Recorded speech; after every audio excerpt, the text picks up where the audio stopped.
PJ Bupati Kabupaten Biren Aulia Sofyan meresmikan pasar rakyat di Desa Lungdanen, Kecamatan Pesangan Siblah Krung. Peresmian dilakukan dengan pemotongan pita Senin 10 Juli kemarin.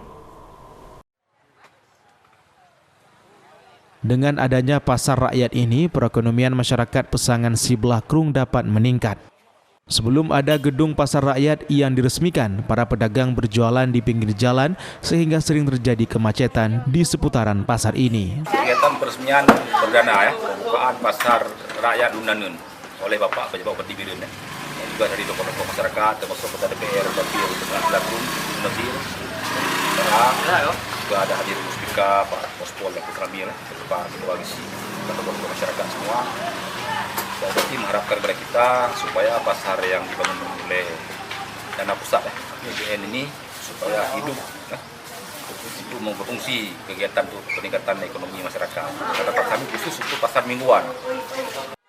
Azhari mengatakan pasar rakyat Lungdanen sudah dibangun pada tahun 2021 lalu dan pada hari ini sudah bisa diresmikan untuk digunakan oleh para pedagang yang bersumber dari dana APBNTP, tugas perbantuan dengan nilai kontrak 5 miliar rupiah lebih.